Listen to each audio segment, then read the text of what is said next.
Bakit kay ganda at kay siglang mundo kung ikaw ay bata pa? Magtampisaw ka sa tubig, maglaro ka sa kalsada. Hulin mo ang ikot ng mundo kung ikaw...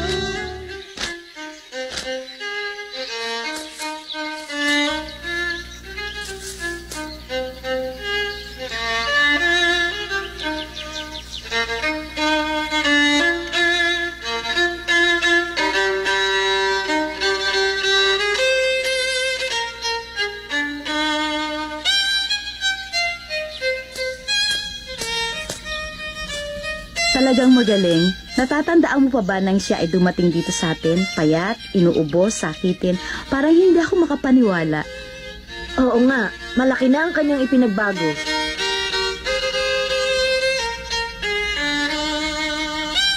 Alam mo, Asya, ngayon ko nakikita kung papaano lumalaki ang mga bata. Hindi ako nagsisisi sa ginagawa kong pagpapasya. At ganun na rin si Fritz. Nais namin matuklasan ang talino ng bawat batang naririto at pagyamanin ito tulad ng isang bulaklak sa hardin ng paraiso. Ha? Madalas po ninyong binabanggit yan at naririnig ko naman. Hindi lang naman si Nat. At hindi na rin natin maipagkakaila ang pagdadalaga ni Nan. Hindi na siya masyadong sakit ng ulo. Ha? Hmm? Ha?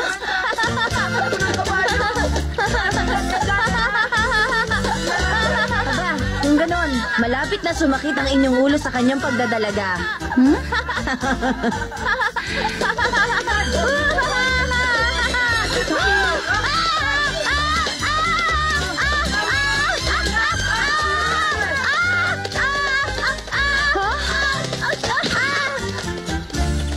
Aray ko po!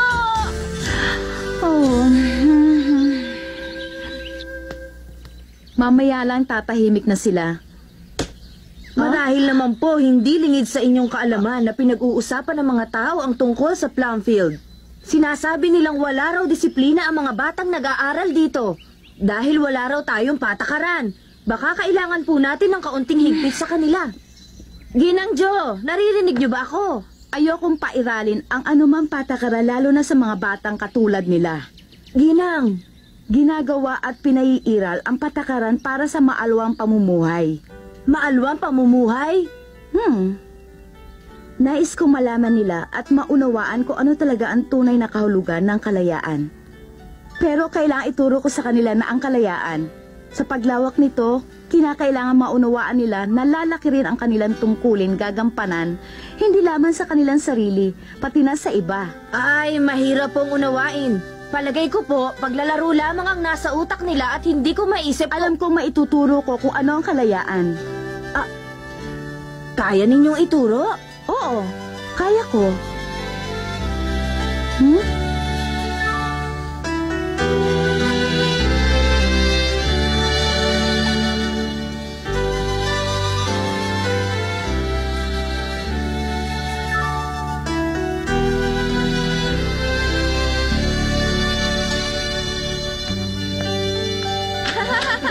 Bobby, humanda ka!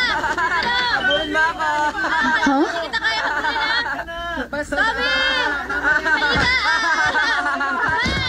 Dali lang! Habulin mo ako! Halika dito! Bobby, halika ka! Halika!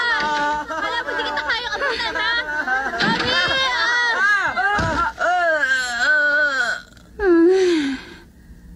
Ang mabuti pa, matulog na kayong lahat bago ako tuluyang magalit sa inyo. Opo! 2 beses pa lamang ako napagsasabihan bago matulog. Talaga? Akala ko nakatatlo ka na. 2 pa lang. 3 na. Ikaw ang 3 na. Ikaw ang 3, ako 2. Di ba't nakalima na kayo kagabi pa? Sige na, matulog na. Bumalik na kayo sa inyong mga silid.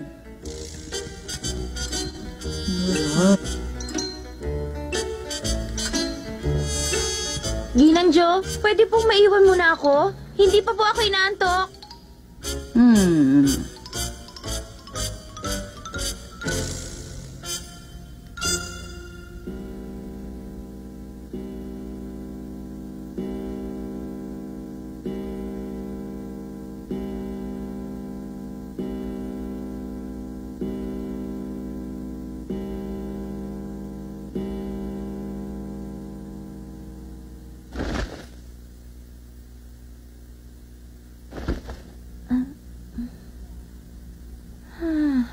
Bakit kaya? Hindi ako makatulog.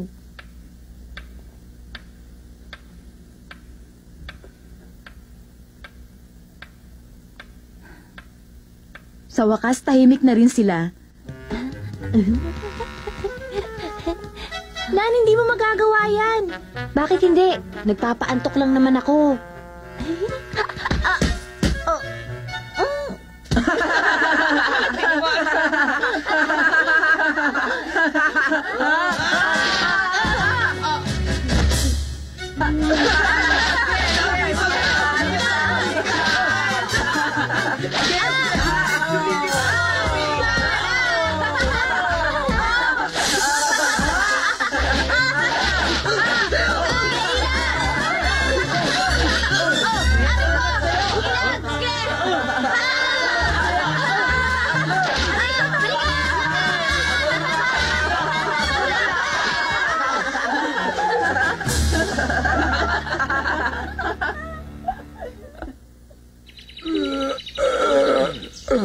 Kay gandang umaga.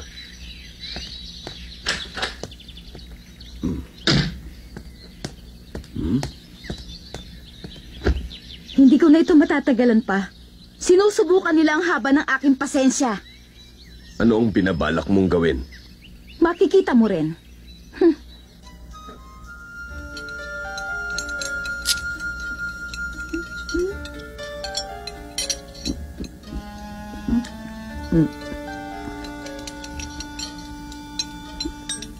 Nan,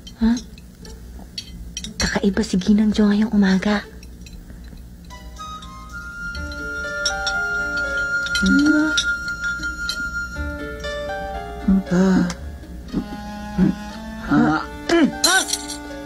Bakit, Tommy? Wala po. Wala po anuman.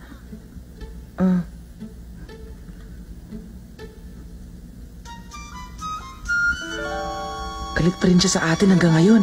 Oo nga, tahimik siya kanina pa.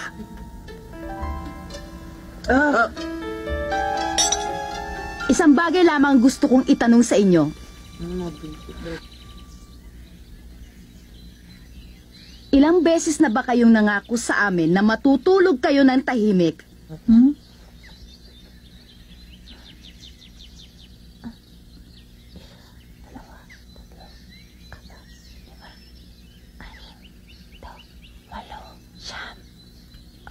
Ayaw pala ninyong matulog. Simula ngayong gabi, maaari na kayong maglaro hanggat gusto ninyo. Hindi ko kayo pagagalitan.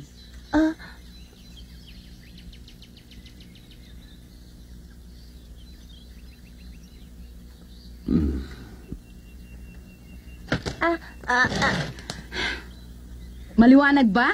Gagawin ko talaga ang pangako ko sa inyo.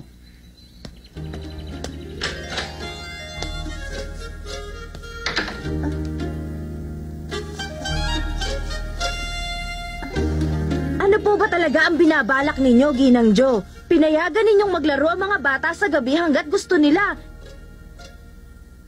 Hindi ko po maunawaan. Parang hindi po yun makakatulong sa kanila. May sarili akong paraan para disiplinahin ang mga bata.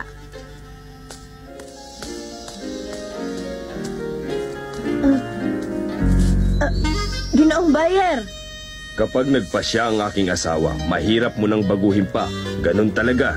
Yon ang nagustuhan kong katangian sa kanya. Ay, nakapagtataka. Sana'y hindi na magbago ang isip ko sa lugar na ito.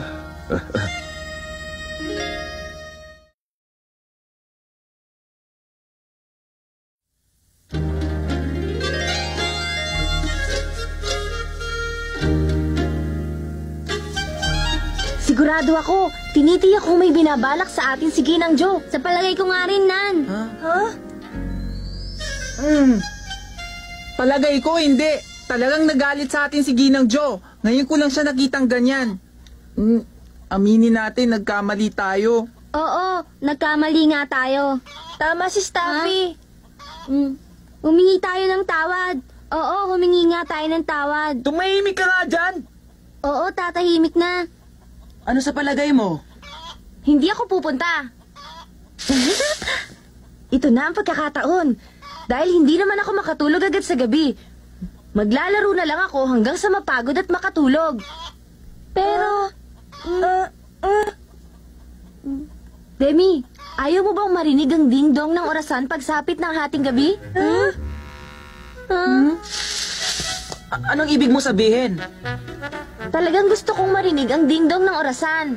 Di ba nakakatakot ang tunog? Sabi nila lumalabas daw ang mga multo. Ha? Ha? Ha?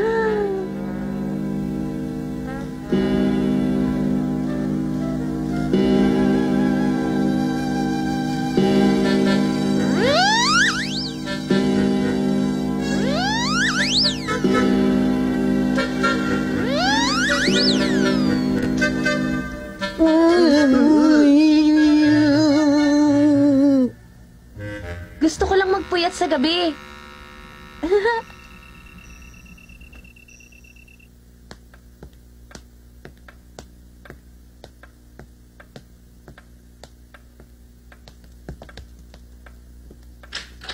Fritz, dinalang kita ng mga pagkain. Salamat. Di ba dumadalaw siya sa ating silid kapag gantong oras? Kumusta na nga pala ang mga bata? Siguro natutulog na silang lahat. Anong gagawin natin?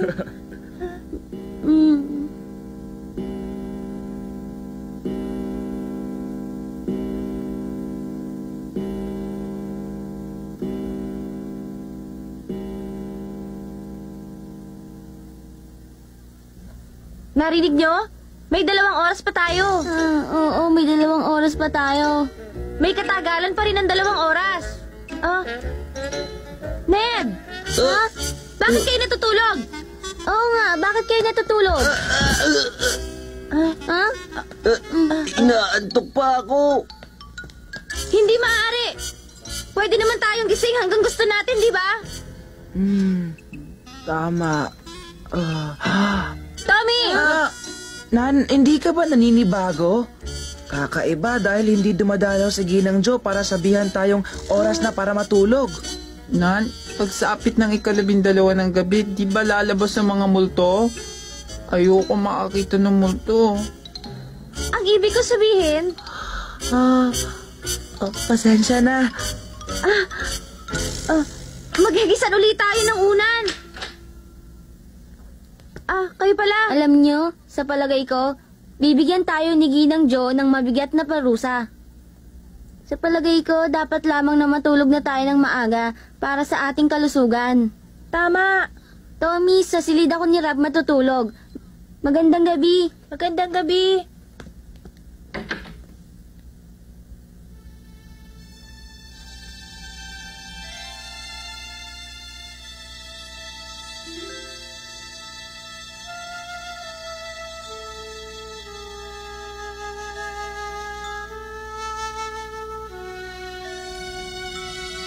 Nat, gising ka pa ba?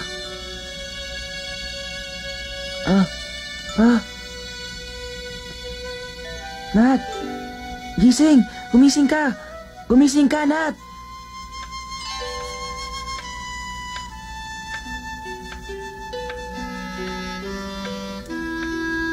Maghihintay ako hanggang hating gabi.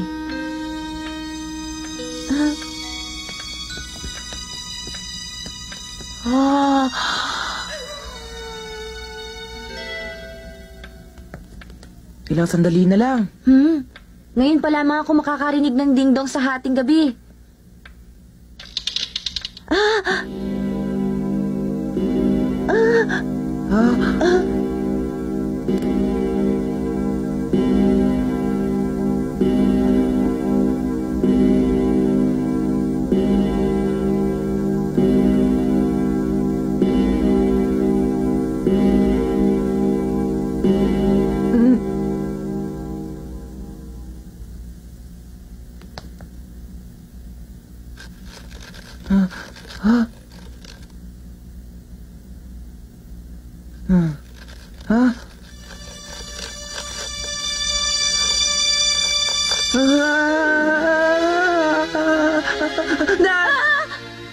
Huwag mo naman akong tatakutin! Hindi ko alam. Parang may tao sa pinto. Ha? Ano yun?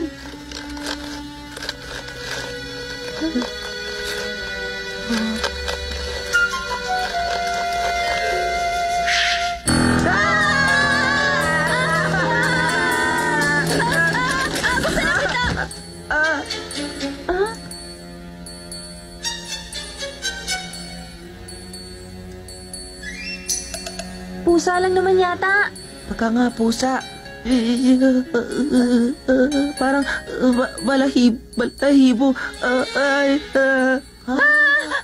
Huwag mo akong tatakutin, Tommy. Ikaw naman ang pakana ng lahat ng ito. Gabi-gabi, binabantayan tayo ni Ginang Jo. Balahibo. Ayan na.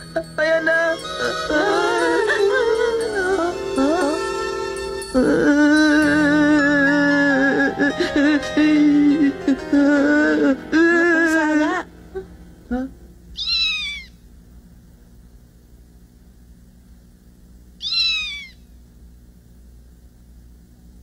Ay, pusa lang pala.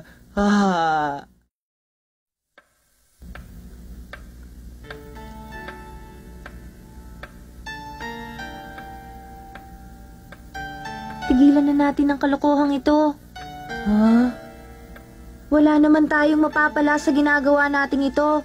Natakot lang tayo. Napuyat pa tayo. Natatandaan ba ninyo noong minsan dumating ang malakas na bagyo? Kasama natin si Ginang Jo magdamag at matiyagang nagbantay sa atin. Nitong huli ko na lamang nalaman na takot pala si Ginang Jo sa kulog at kidlat.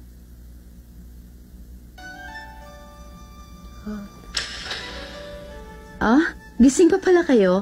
Matulog na kayo? Isang magandang panaginip para sa lahat.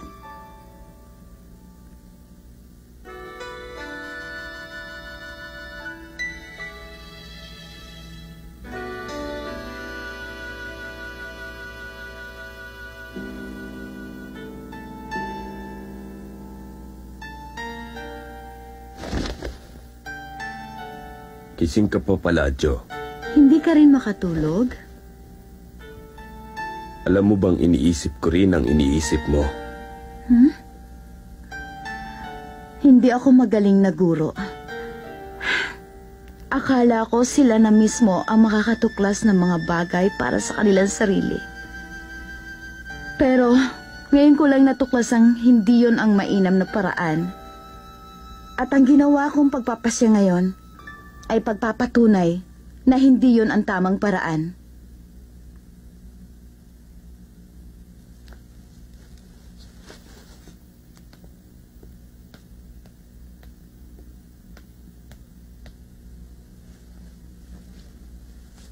Pupuntahan ko sila. Gusto ko silang makita. Jo, Ha? talagang ganyan ang guro.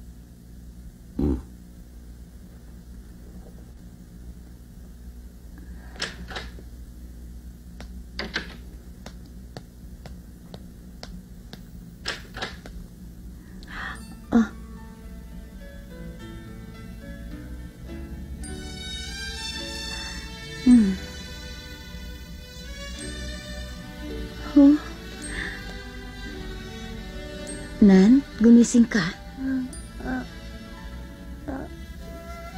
Ginang Jo. Ginang Jo. Hindi kayo dapat dito natutulog. Baka kayo magkasakit.